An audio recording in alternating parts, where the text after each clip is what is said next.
Okay, I think the hangout on air is live. I've my record of video trying to do a video call of it never starting on time is now. I'm still 100%. I don't know about y'all. It seems like you probably have to do a lot of video calls. I've never had one that's like everybody's. I'm not saying it because y'all are like you feel late or any of that. I'm saying like because it's just like there's always something wrong with Skype or Google Right. Hangout or Join or Right. how come all right, once y'all figure out this app, I think the next thing is to figure out this issue. Right.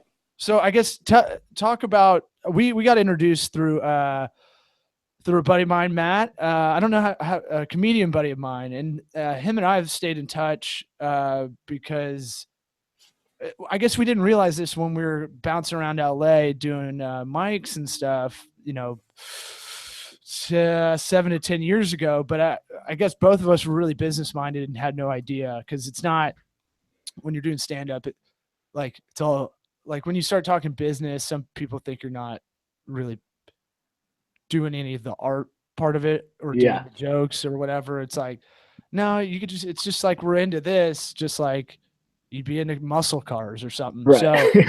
So, except this will make money. So we got introduced. How y'all know him? Matt, go ahead.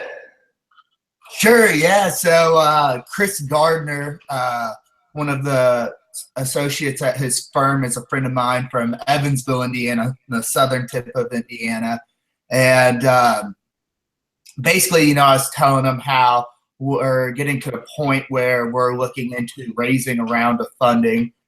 And he was like, oh, really? Well, my mentor at Townley has been in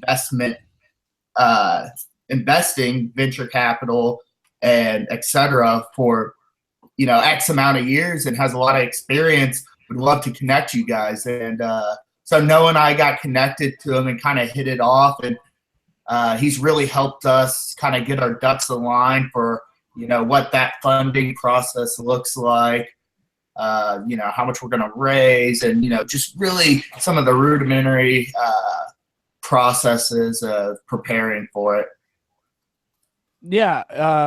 It's well, it's just weird how you get connected. And I was like, well, yeah, hell yeah, I want to hear about this. It's always interesting to hear anybody doing their own thing. And then in this app world or software world, whatever you want to call it, development, for a lot of people, it's just anything online or digital or anything that has to do with computers. I found out. I have clients that are like, you don't know how to fix this on my MacBook while we're sitting there going over stuff. And I'm like, I don't know everything about I'm good with like front end and I'm good with marketing and I'm good with, productivity apps, but like, I don't know back end IT and, stuff like that. You're not taking apart a computer and reassembling it. And yeah, I come from the business side and then I learn all the skills, which I think is what makes us a little unusual. But so tell us about SafeKeeping. I thought it was interesting, and that's why I was like, I took 5 seconds to look at it on your site when I got the email about y'all, and I was like, oh yeah, this seems real cool. It seems interesting. What is it? You can do your elevator pitch or what? How I'm sure you're sick of it, but the who, what, when, where, why, all that stuff. So one of y'all let it rip. Sure. So I guess I can kind of tell you our story and where it all began. Noah and I went to Ball State together, and we're in an entrepreneurship program where it's a very unique program and how it's structured. Basically, you have your junior and senior year to put this business plan together. Mm-hmm. And at the last day of your senior year, you pitch and it's pass or fail. And they bring outside evaluators in. So not teachers that you have been working with, complete strangers who have knowledge in your field and industry. Mm-hmm. And you pitch in front of them and they pass or fail you right there. So if you fail, you don't get an entrepreneurship degree. You have a choice of either trying to pitch again next year to get that degree, or having a backup, whether you're a double major in finance. So it's really to kind of have a real life scenario to show what it is like in the real world. So anyways, my junior year, right when we kind of started writing the business plan, I had a personal experience where my grandfather was traveling with the Evansville Ski Club, Southern Indiana Ski Club, and they were out in Colorado. Yeah, of course. Everybody knows about it. Yeah. Well, he was skiing out in Colorado where he had a very unfortunate accident with a snowboarder and had a 3-centimeter brain shift. And because of this accident, he had multiple brain surgery and was ultimately had to live the remainder of his life in a long-term care facility for 11 months. And during that time, I was about 5 hours away, Ball State, finishing up my degree. And I wanted to know what was going on with my grandfather. We were really close. And so my first was really communicating with my mom, my aunts, my grandmother, like, hey, what's going on? Was Grandpa awake today? I know he was going in and out of a coma. He just had a new infection, blah, blah, blah. And through my experience, I learned that it was a really emotional time for my family. And they were just having so many things thrown at them at once. It was really hard for them to convey to me what was going on. And as soon as I found out that process wasn't really adequate for me, I started calling the facility, trying to get updates on my grandfather's care. And through that experience, I experienced really long wait times, being put on hold or brushed off to another nurse who wasn't in direct care of my grandfather. And I was like, gosh, there has to be some way that I can feel engaged in my grandfather's care. And so, did what any college student would do, went on Google. I was like, there has to be an app or something where I can see the doctor's notes, like when he checks in on him or what the nurses are doing. And I couldn't find anything. And I was like, you know what? This seems like a real personal need for me. There has to be other people in my situation. So Noah and I were blessed to be in a program that forced us out of school and to go out and talk to customers. And we did a couple hundred customer interviews, split between, the facility and the end user of the family members, and found out that this was a real problem. There are a lot of family members that felt like they were unengaged in their loved one's care that were in facilities like mine. And, it just led to, well, let me tell you about this story. I have this grandfather in this long-term care facility. I don't know what's going on with him. My family's constantly angry. It's creating tension between us and the long-term care facility staff. And then those times we do get to communicate with the doctor and nurse, so much emotion has built up over a period of time to where it's an unpleasant conversation for both parties. And we started writing this business plan off all the research that we got from these family members, kind of a platform that allows people to get day-to-day updates on health and lifestyle and their loved one in these care facilities. Noah, you can talk a little bit more about the product. So I'll pause for a second real quick, because this is the idea of this podcast is kind of to be like informative, sometimes interview style, but also like we have a lot of people that listen. We don't have a huge, fan base of listeners, but we do have a good 1,500, 2,000 people. And 1,500, 2,000. Yeah, that's what I said. But the thing about it is a lot of the people that are listening are wanting to do their own thing, and kind of sometimes they don't, I guess, I don't know if it's innate for y'all, but for me, it's always, I don't even think about it like any good idea like this, where you have like what you think can be a brilliant idea. It's one of those things where you're satisfying a need. You had the wherewithal to go, oh, okay, well, I look like a dick to my family that I can't get a hold of him. He doesn't know that I can't get a hold of him.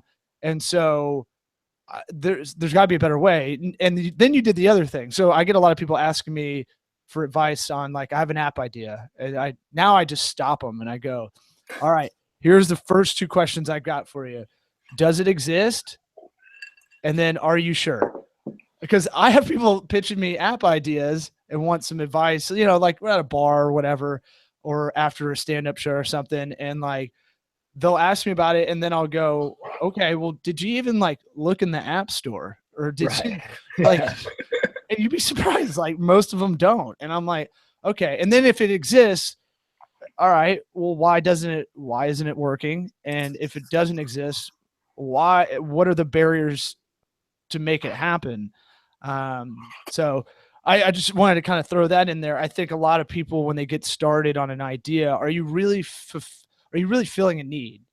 That need could be convenience. This need's about communication, really, which in that industry, just let's say healthcare in general, is just horrendous. And it's segmented and fragmented into a million pieces. And so you go that you took a step back and you go, hey, I think there's something here. I don't know how to go about this quite yet, but I think that's kind of where we were kind of getting to.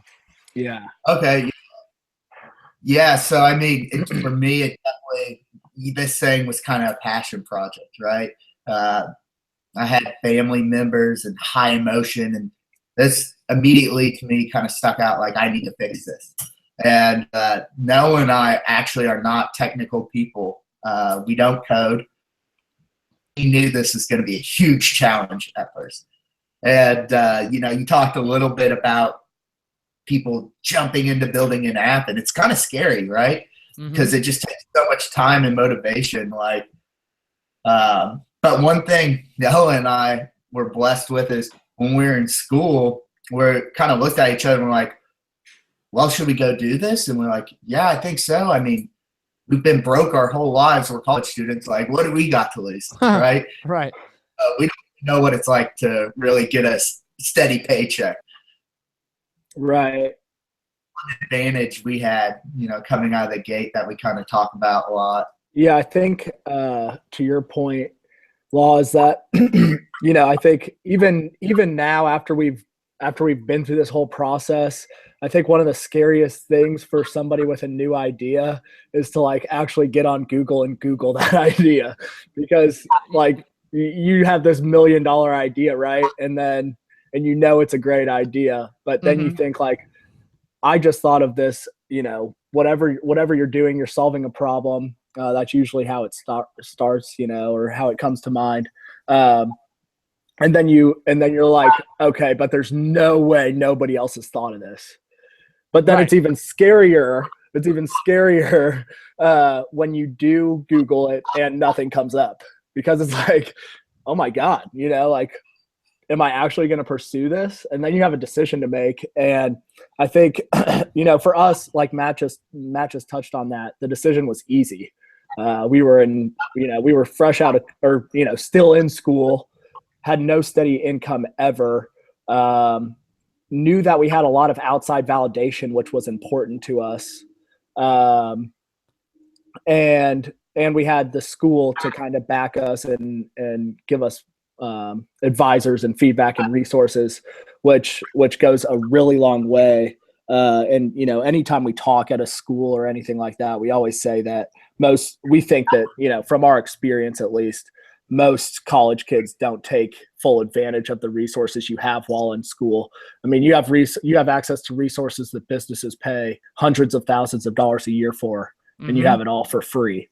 So I really, I think we kind of had it easy in that sense, where, we're not 40-year-olds who have wife and kids at home, and we're quitting our day jobs to go start a business that may or may not work. I think at the end of the day, obviously we want, more than anything, we want this to work, but we also understand that no matter what, it's an incredible learning experience. And there was no really better time in our lives to do something like this. Yeah. I totally agree. A lot of good stuff in there, because I went to Auburn entrepreneurship program there, and it's similar to y'all's. It's avant-garde kind of way, and I think that's the only way to really teach entrepreneurship, is that our professor, who I now call up as my mentor, before I started this firm, I said, hey, if I get into a situation where I'm talking to like a big company that's out of our capacity, let's say, I'm trying to think of some ones locally here, like OSI that owns Outback, or College Hunks moving company. These, we're a very small house right now, but I don't want to ever turn anything away. Is it cool if I call you up? And he's like, absolutely. And I wasn't like, I don't think I was his favorite student. I just got shit done. And so my thing was like, he would walk in and he would go, okay, you got to write a business plan for a crematorium. And you're like, okay, I guess. And like, he put you with this dude he knew 20 miles outside of the city, and you had to figure it out with this weird guy that told us that had a crematorium. That literally told us he's been thinking about, he was like probably I don't know, 57-year-old black dude from, rural South that is a good guy, but he creeped us out in the first like 5 minutes by being but in kindergarten, he had been thinking about wanting a crematorium. And it was like, okay, well, what? I guess you have to have passion for it. But like, all right. So we actually came up with a kind of a Chipotle quick style fast of just put it in, burn it, get it out the door kind of style. But that's the thing of like, you just gotta figure it out. But we also had a lot of resources at the school that we found out we never did earlier before we were doing these, junior, senior year classes. And then now I can go back and kind of look at, I did the business school online, the distance school with Auburn, but I found out there's a lot of resources there. So it's really strange. And sometimes even if you don't go there, they'll be cool about like trying to help you out. So, a lot of them are public universities. Anyway, so there's that part. And then the other part of just, so like you have nothing to lose at this point. It's like, it's just like you said, it's like we don't have, a lot of assets, let's say, be it monetary or not at the moment. And I did a similar thing with stand up. I booked my own stand up tour across the country when I was like 24. And then again, when I was 25 with 3 of my buddies. It was the best and worst thing I ever did. But, I knew that wasn't going to be like a colossal money maker, but it was one of those things where I got so much experience. I learned so much about the country. We went to Indiana a lot. Let's see. We went to Bloomington, St. the Biz there. Went to South Bend, and did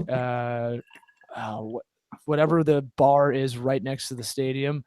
New Brunswick, Indiana. I've been all over there, man. That's awesome. But now I know I have that experience of saying like, hey, y'all live in Indiana. Oh, cool. That's kind of like Mississippi flipped on a map in a lot of ways. You don't think of it as like kind of a really red state, but it is. So like that, there is that thing where, I was in more debt when I got out of those tours, but I got a lot of life experience out of it, and now I'm applying it with this. I didn't have anything to lose either. It was like, okay, I'll go back to LA and live in my friend's garage, Right. Yeah. So let's go from that point when you guys are kind of at that decision, like, let's do this, to kind of where we are right now. Cause it seems like I can't really tell by the online presence where y'all are at. It seems like it's still kind of in this, phase 1 area, for lack of a better way of saying it. So y'all tell me. So, this is my parents' home that I'm in right now. So I still live at my parents' home, which means we haven't made it big yet. Hey, save money. Yeah. Everybody always says that, but like, that's not true at all. Racking up credit card debt on a daily basis. Well, yeah, but like, just because you could have more. Right. Yeah. Yeah. So I guess I'm saving myself from future credit card APRs, right? Mm-hmm. So we graduated in May of 2015, began development almost right away, grabbed some beta partners within the first 6 months of graduation. One beta partner is a large hospital-based network here in Indianapolis, or throughout the state of Indiana. And they have 4 long-term care facilities close to where we went to school, about an hour north from Indianapolis. And then Brightstar is one of the largest home health companies in the country, but it's a franchise model. So we're beta testing with a franchisee up in northern Indiana. Mm-hmm. And we began development and realized that we still don't know a bunch of stuff. So we, worked closely with our beta partners to answer a lot of those questions. And all this time, we're also doing biz dev and, acquiring other interest from other providers across the country, as well as trying to build a little bit upon the team and the advisory board. And then we recently, in the last 6 months, we had to part ways with our tech development team, which was another really good learning experience. And it's really, we don't have a lot of, we have really no animosity towards them at all. We both recognize that we made some mistakes, but we ended up with a development firm, another one here in Indy, who has done health IT work in the past. And that did make a world of difference in that sense, because they were able to pick up right where we were, knew exactly what we wanted to build. They kind of just got it right away. So, we're with the previous guys, it was about, a whole year-long build, and we were just about 80% of the way there. And now with these new guys, we're 2 weeks in, and we're 95% of the way there. Okay. So y'all are you're on edge right now. This is this is the exciting time. All right, that's awesome. Right. Yeah, exciting and scary. Yeah, but I mean, the idea's there. That's always kind of concrete, right? This is a solid idea, and you can drive yourself nuts and go and talk yourself out of it, but I'm sure most people you've talked to that you trust their opinion, they're saying that that's a really good idea. I'm glad someone's doing that. How is it? So how does it actually work in like a layman's kind of way? What's an example? Like, would the patient doesn't have the app, or the hospital has it, and it's a way to kind of go back and forth that way? Who's making the updates, I guess? Yeah, great question. So the original idea was that we wouldn't create any additional work for provider staff. So most long-term care facilities in the country use an electronic medical record system, which stores all of this data that we're sending to patients' families anyway. So the idea is that we'll integrate with those already in place systems where the data already is captured. So it's not creating any additional work, because the nurses are, filling out these EMR forms on a daily basis anyway, and then just pushing those daily notifications to the family members based on what they want to see. Mm-hmm. That's much easier said than done, because you have to integrate with the EMR systems to be able to accomplish that. And EMR systems don't like these third-party guys like us, because they want to hold on to their data as kind of a proprietary asset. And there's a lot of argumentation in courts right now about if that's even legal. But we're still figuring out a scalable process that will get us that data without creating additional work. On the home health side, a lot of them don't use EMRs, or the EMRs that they are using are more willing to work with a third party like us. Mm-hmm. So our home health beta, we're actually taking their whole paper-based process and converting it to an electronic process. So it's basically killing 2 birds with 1 stone. It's saying, okay, now everything that you had on paper is now electronic, and you're filling it out once anyway. And then we're also going to send the information that you want to send to family members to them, so that they're not calling you a million times a day asking how the visit with mom was. Okay. Yeah. I didn't know if it was if you're trying to go through a private hospital on the first kind of area of target audience. Are you going through private hospitals? Because that public part, I assume, would be a nightmare. I'm trying to follow that kind of methodology of your business development? Is it so you are trying to hit that not private practice, but more of the private kind of hospitals or bigger not retirement communities, but care facilities? Yeah, retirement communities, long-term nursing homes, assisted living facilities, those sorts of clients for us, providers. Fellas, you're in the wrong state, man. You got to come down here. Like we're plotting our move right now. Actually. I mean, look, I can hook you up with. There's a company, a VC company here. I don't know how y'all's funding has gone, but it's called Florida's Funders. They're out of Tampa, and you'd have to keep the. I think the deal is they're trying to keep businesses in Florida like this, but that all that means is have the LLC here, or move to warmer, better. Yeah, I mean, look, Florida's not the hub of tech really, but it doesn't really matter where you are. Right. To me, I say it's cheaper living being here than Austin or Denver, or San Francisco. Oh yeah. And you get a little bit more out of that. But I'd say like you have a bigger pool over here. I mean, there's literally just swaths of like weird, not weird. Well, there's one that's weird called the Villages, where I hear there's a lot of old people banging. But it's about 20 miles outside the city. But like, well, I do a joke about old people spreading STDs because retirement communities, but like there's a lot of, let's say, market research to be had over here. I guess so what's the steps now? Where are you at? We're doing this on a Friday afternoon, and people are funny about my schedule because they don't think, because their time isn't as important. I don't know. They'd be like, well, why don't you come to this thing tonight? And I'm like, well, I got to work. And they're like, it's Friday night. And I was like, yeah, I gotta work. I want to get over this hump for our company. And it's more important to do a lot of this, bullshit work that I need to do, but it's more satisfying. Where are y'all, mindset wise? Are y'all freaking out?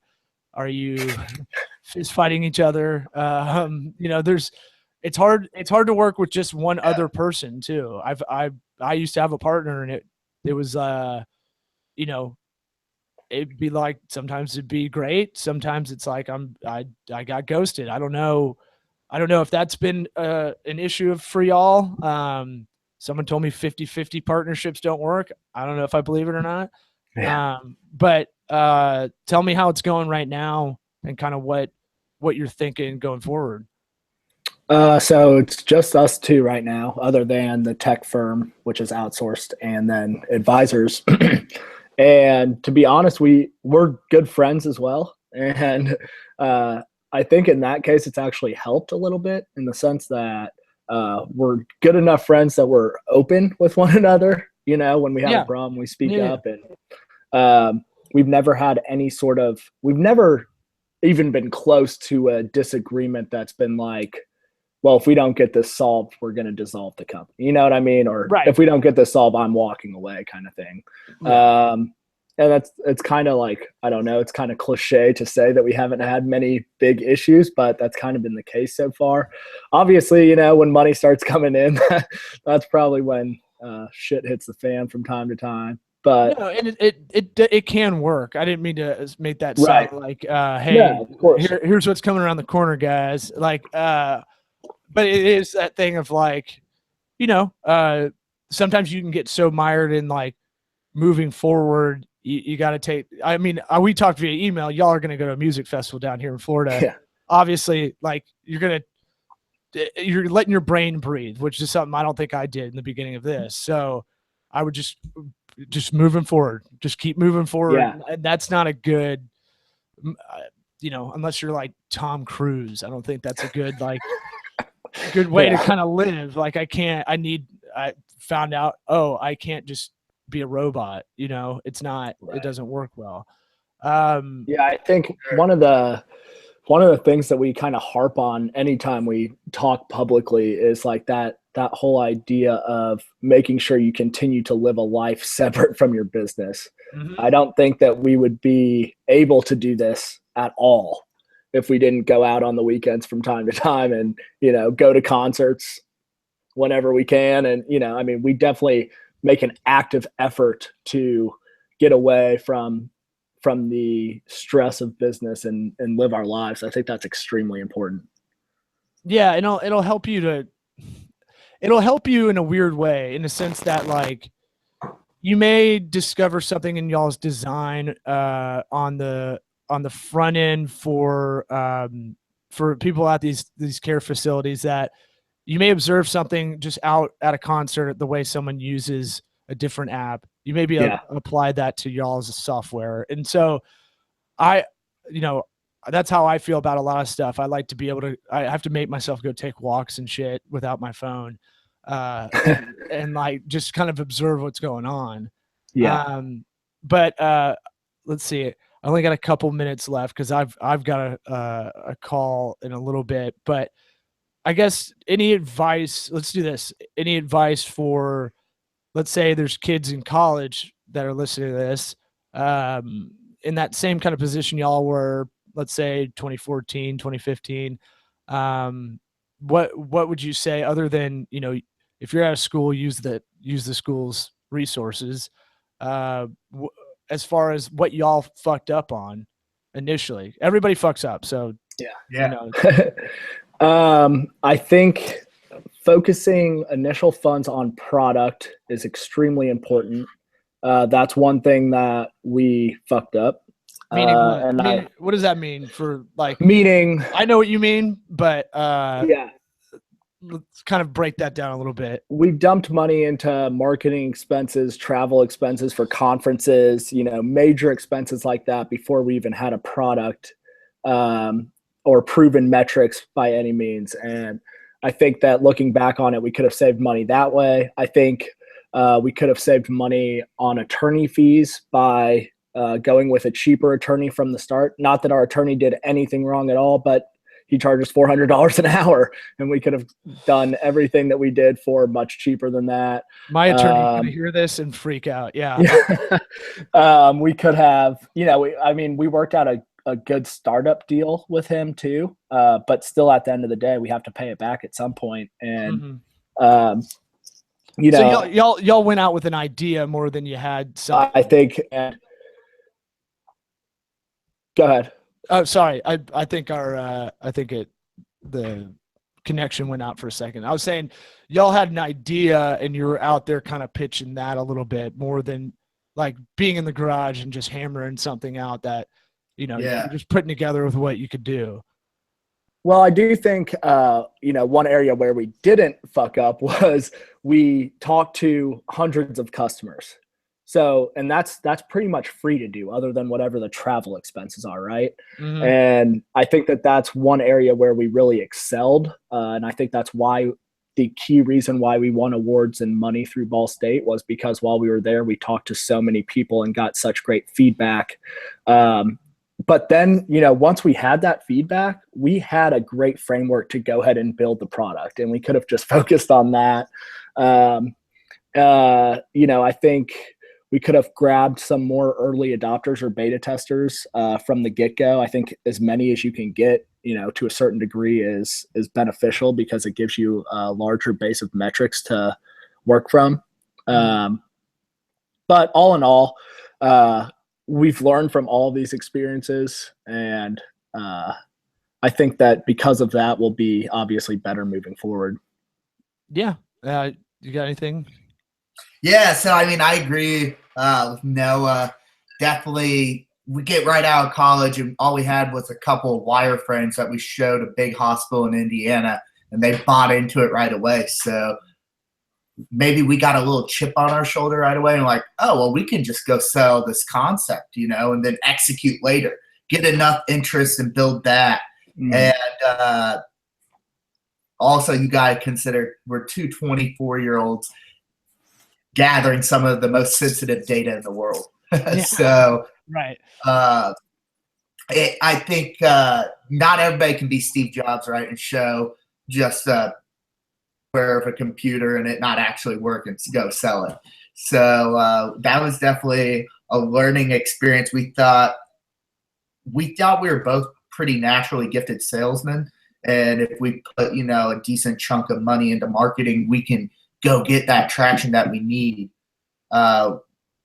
Did to some extent succeed in that, but I think looking back where we are now, I think we'd be a little bit further along if we would have just really been product focused and driven. Yeah. And another learning experience on legal fees for young entrepreneurs. I think this is so important. We're kind of criticized for being so young in a industry like senior care. There's a lot of experienced vets in that field. So we thought, we had to build credibility by getting some top-notch lawyer in Indianapolis, and how everything had to be airtight from the start, which really, there's room to kind of maneuver in the field to bootstrap it and to get to a certain point to where, you have more funds and you can utilize those funds towards, legalities. But all in all, really good that we tried to make it as airtight as possible from the beginning. But I think looking back on it, I think we could have reserved some of those funds for, product development. Yeah. And I've learned over time from my attorney. I mean, we have a lot of law firm clients, and I've randomly Tampa Bay is feels like the most attorneys, but it's the most advertised metropolis for law firms. Yeah, we put that on our flag, but like, it's one of those things where you're like, you need legal fees, but you're like, all right, if you do LegalZoom or something like that, it's okay, but it's not, that's not airtight. Yeah, right.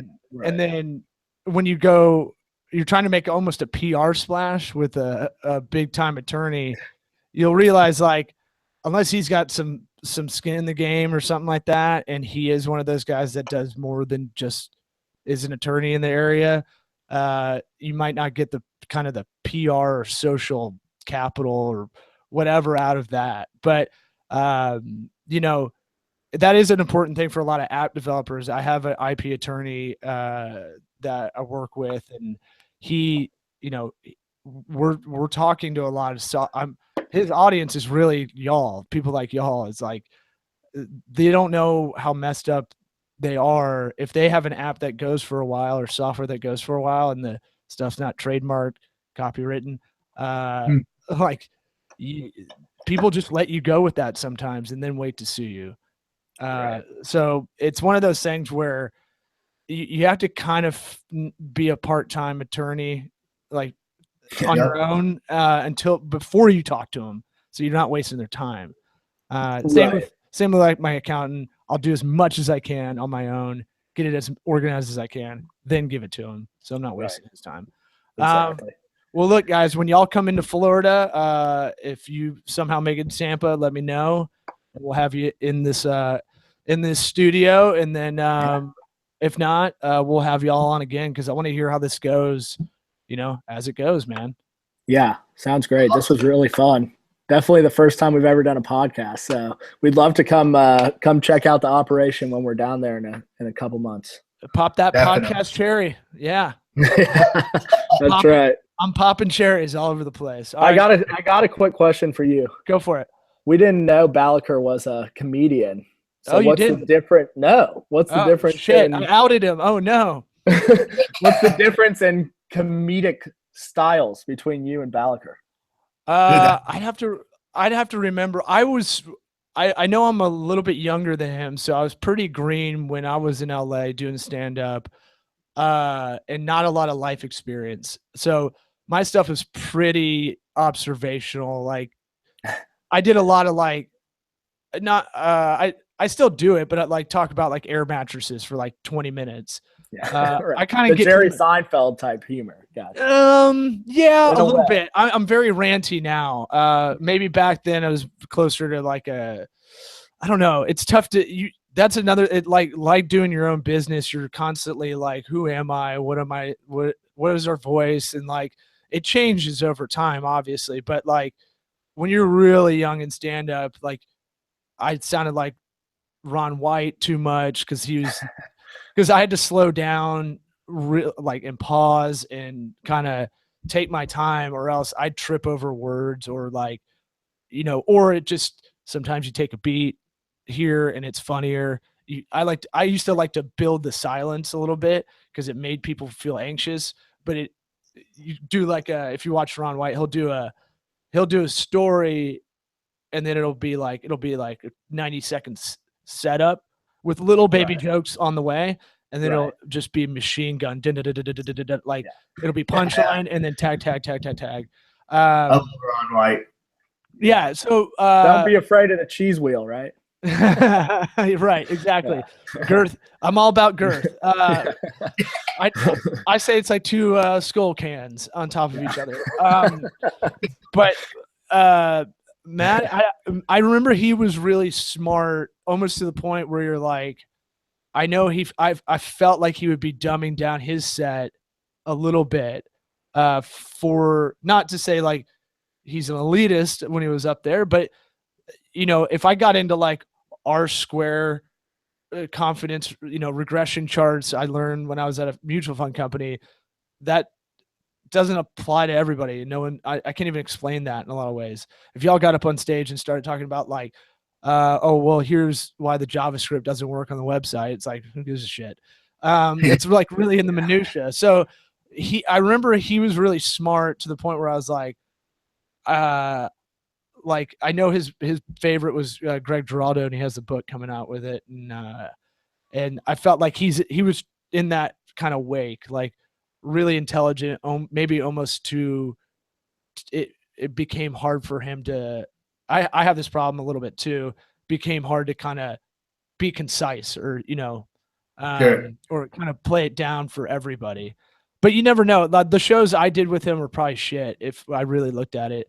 You have people not paying attention. If the Lakers were on, you were kind of fucked if you're in a sports bar. So, but yeah, good times, great oldies. I'm 2 minutes late for my next meeting, but y'all, I'll tail in this with some kind of outro and give y'all plugs and whatnot. And I hope to see y'all down in Florida, man. All right, man. Great to meet you, Law, and hopefully we'll see you soon. All right, y'all. See ya. All right. Yeah, thank you so much.